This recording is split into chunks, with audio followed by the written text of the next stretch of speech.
Hello everyone, Panzer J back with a new video. This video is going to be on the playing pieces that I'm using to represent each unit in Historical Board Gaming's Global War 36 version 3. Version 3's come out with several new units that are available in the game.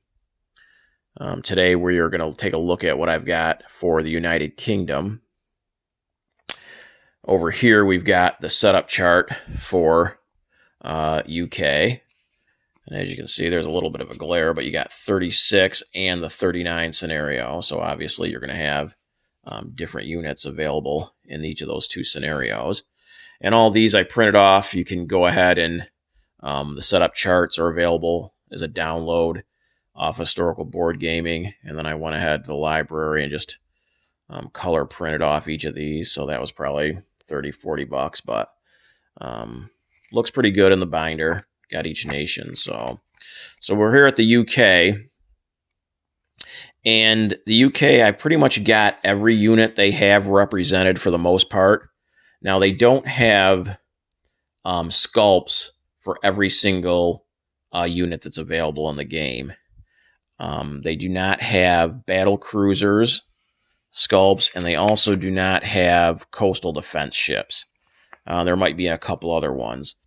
And those are that they don't have those sculpts at all available. And then there's also not each country has its own specific sculpt either. I know like Germany, Japan, and I believe the United States are probably the three countries that are the most represented as far as actually having their specific sculpts for units they actually used in World War II, vehicles or planes or ships or whatnot.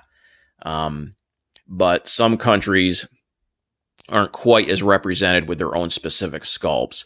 Like the United Kingdom, I know, at least through Historical Board Gaming, you don't have British subs yet, transports, cruisers, destroyers, medium bombers. There's a few different units that they don't have specific British sculpts for. So in that case, I'm just kind of pulling from a few different places, which we'll get into here in a minute. So I've got each piece in these cases, and you can get these right at Walmart. They're really good for the purpose of keeping your units here. You've got these little dividers, so each unit is in its own compartment. So that keeps things simple and well organized. And we've got one medium case and one bigger case because the British got so many units. But once we take a look at Germany in a future video, you're going to see they've got like 3 big cases and one medium one. They got a shit ton of different sculpts. And then these are the battle labels, and you can get those right at Historical Board Gaming. They're really cool. Good artwork. And they have pretty much just about every country represented. I know they have all the major powers represented, and pretty much all the minor countries like Romania, Finland, Bulgaria, Hungary, etc. They really have almost all the countries represented. So they're cool. So you can label those and know exactly what country is in what case. So let's take a look at the British ground units first. So we'll start out with British infantry. And this sculpt here is an example of Historical Board Gaming doesn't have an actual British infantry sculpt. So this here is from Axis and Allies, and that sculpt was available in pretty much just about every version of the Axis and Allies games. So that's what I'm using as the British infantry because there isn't one represented from Historical Board Gaming. The next British infantry unit we got here is a partisan, and that sculpt is from Historical Board Gaming, and it's part of the Global War 36 base set. So that's a generic sculpt for all the countries, and it's just color coded, in this case tan for the British. Then next up we have Mountain Troop. And again, this is part of the 36 base set, so that's a generic sculpt. Just again in tan for the British. Then we've got Cavalry. Again, 36 base set. And let's see. Then we've got a Militia. Again, 36 base set. Now, I know some people will use like an infantry sculpt and then use the markers to designate what that is. Like, for instance, I know they have militia sculpt or militia markers out there, and people will just use a regular infantry sculpt and then put the militia marker underneath it to designate that as a militia. If at all possible, if there's a sculpt out there for that specific unit, I like to use that. I'm not a big fan of using the markers. I just think it adds some more authenticity to the game. I think it looks better. I just think it's cooler. As long as there's a sculpt out there, 9 times out of 10, if not 10 out of 10, I'm going to go ahead and use that sculpt to represent that unit. And then the last British infantry type unit we got is the Commando. And that is from Historical Board Gaming, so that's a really cool sculpt. And that's basically the equivalent of the German Fallschirmjäger, you know, the German paratrooper. So that's really cool. And that's it for British infantry class. Now we're going to get into some artillery. And this right here is the Sexton self-propelled artillery piece. I'm not sure, I can't remember offhand if there was self-propelled artillery in version 2 of the game, but it's definitely in version 3. So you've got both self-propelled and towed artillery, and this is the Sexton, which was an actual British self-propelled artillery unit in World War II. And then for the British towed artillery, we got the 25-pounder gun. And again, that's British specific. So that's pretty cool. Nice looking sculpt there. Then we've got coastal guns. And this, again, is part of the base 36 set. So it's going to be the same sculpt for each country, just, you know, different color. We've also got a anti-aircraft gun. Again, part of the 36 base set. Then we get into British factories, and let's take a look. We've got a minor factory there. That's part of the base 36 set again. And then we've got a medium factory, which this is new to version 3. So that's a medium factory. Now, they don't call those medium factories from Historical Board Gaming, but it's the sculpt that the old Axis and Allies game used. So all the way back to the 84 version of Axis and Allies, that's what the factories looked like in that game. They were just all white. So I think they make a good medium factory, and that's something new to version 3. Whereas in previous versions of the game, you just had minor and major factories. Now you've got minor, medium, and major. So I'm using that as my medium factories in the game. Again, just color-coded to each specific nation. And then finally, you've got a major factory, and that's part of the base 36 set. And that'll be the same sculpt for each country. So that's pretty cool there for the factories. Then we'll get into some of the armored units. So the first up, we got a British heavy tank, and this is a Churchill. So this was actually a British tank in World War II. Really nice looking sculpt. And that's being used as the British heavy tank, and that's what it is. Then you also have medium tanks in the game, and here we have a Valentine, again, a British tank from World War II. And that's going to be represented for their medium tanks. And then finally, for their light tanks, they don't actually have a light tank sculpt. So I got a little creative here. So this is from Historical Board Gaming. It's a Humber armored car. Obviously, armored cars aren't tanks. But seeing as the British do not have a light tank sculpt, I'm going to go ahead and use Humber as their light tank. Then we've got tank destroyers. So this is a Hellcat, which was a United States tank destroyer in World War II. Historical Board Gaming doesn't currently have a tank sculpt or a tank destroyer sculpt for the British.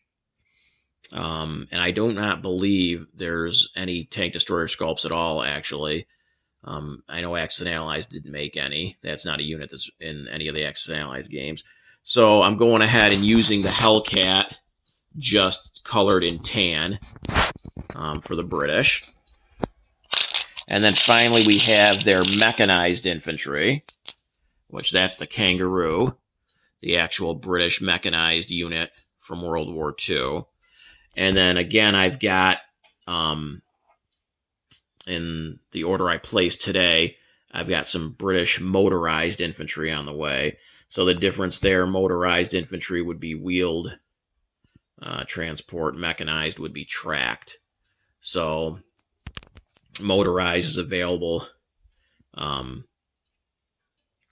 early in the war, and then you have to research and upgrade to mechanized later. So we've got the mechanized infantry available, and the motorized infantry will be on the way. So then we're done with ground units, so we'll move on to their Air Force, and that is the heavy bomber / strategic bomber for the British, and that is a British specific sculpt. So that's a pretty big. You get a couple of those in a space, and you're pretty much taking up the whole space.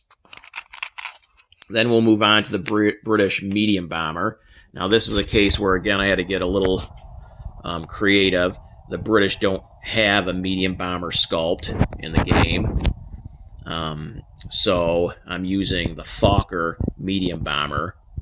And I've done that with a couple of different countries, just again, getting in the specific country or specific color to represent that country. Then we've got their tactical bombers, and this is a historical board gaming sculpt, and that is a British specific plane. So that's being used as their tacticals. And then for their fighters, we've got the classic Spitfire, probably, well, not probably, definitely the most famous British plane of World War II. So you got the Spitfire proudly represented for the British. And then a new unit to the game, another new unit, is a seaplane. And let's see. So again, there's not a specific seaplane sculpt right now. I don't know if that'll be coming down the road. But what I'm using there is that's a Swordfish naval fighter. Now that is a specific British unit. And at first I was going to use these to represent what they are, naval fighters on carriers. But then seeing as how they came out with the seaplane unit and there's not a sculpt for them, I'm just going to go ahead and use this to represent seaplanes. And that covers the British ground and air force. And now we'll move on to naval units. We got some chips over here first. So we got the British markers, we got some Canadian markers, and then we got some British divisional markers. And then here we got the chips. So that's another thing. If you've seen any of my videos on gameplay, you'll see that I don't have chips that represent anything other than one unit. So I know they're obviously, like in Axis and Allies games, there's like red chips that represent, 10 guys or 5 guys. I can't remember what it is offhand, and then they got green chips that represent, 3 or 5, whatever it is. But I just like the way I like the look of having chips colored corresponding with the color of that nation's units. I just think it looks really cool, and I don't mind having, a 15 stack chip representing actually 15 guys. So each chip for me represents just one guy or one unit, and I've got them color coded to match the color of that nation's unit. So that's what we got. We got yellow, which is the closest I can get to the British tan. So now let's get into the actual British naval units. So the first thing we got here is a transport, and that is not a historical board gaming piece. They don't currently have a British transport. So I'm using an Axis and Allies one, and I believe that is a sculpt that was used through several Axis and Allies games. Then we've got next up a British submarine, and again, there is not a historical board gaming British sub sculpt, so that's from the Axis and Allies game. I know that's available in the Europe 1940. Maybe the anniversary one, although I do believe they also do have different British sculpts for subs in the Axis and Allies games, but nonetheless. Then we've got coastal subs, and this is again part of the HBG 36 base set, so that's going to be the same sculpt for each country, just in this case in British tan. Now, here we have battle cruisers.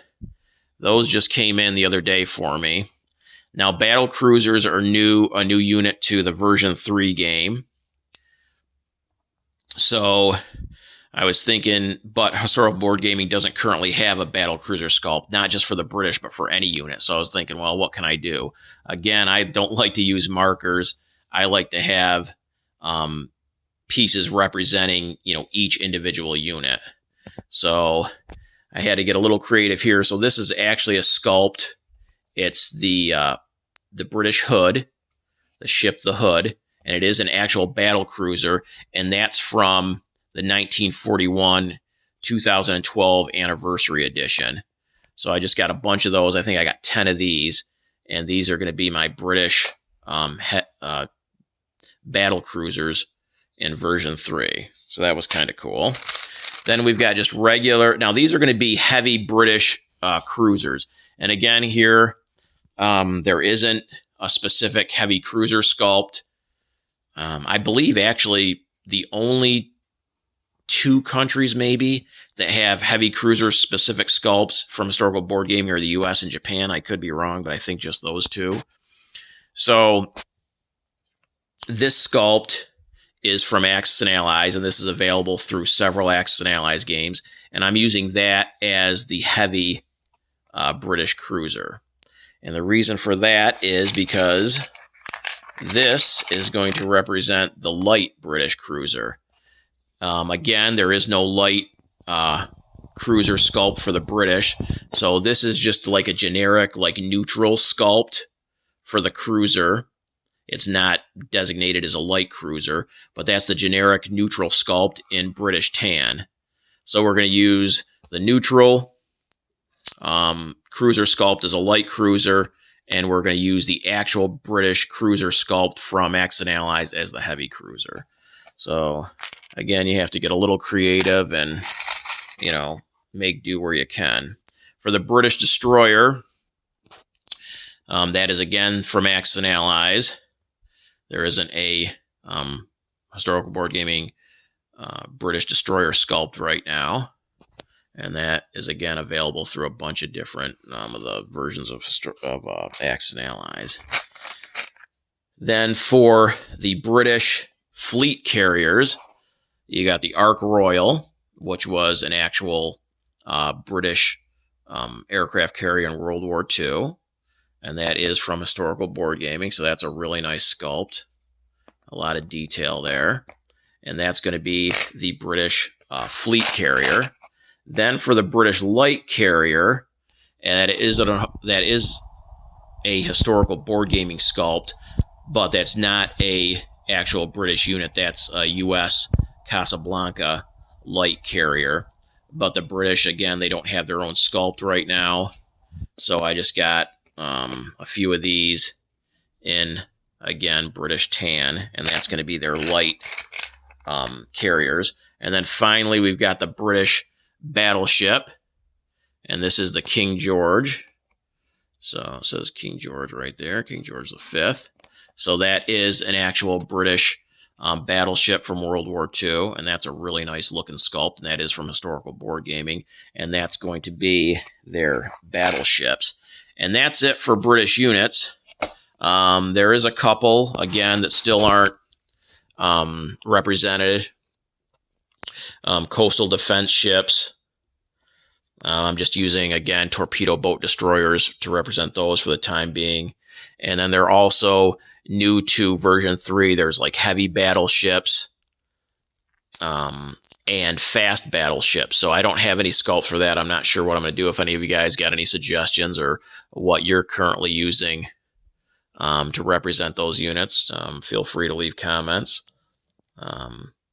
Again, I prefer not to use markers if I can. Use a specific sculpt for that specific unit, but it's not, always possible. But that's the British, the United Kingdom. Got pretty much most of the units represented, just a couple short. And maybe in a future video, we'll take a look at some of the other countries. Again, the Germans are well represented, so are the Japanese and the United States. So be on the lookout for another nation's sculpts. And maybe this gave you some ideas about what you could use to represent some of your units in your global war games. Take care, and we'll see you next time.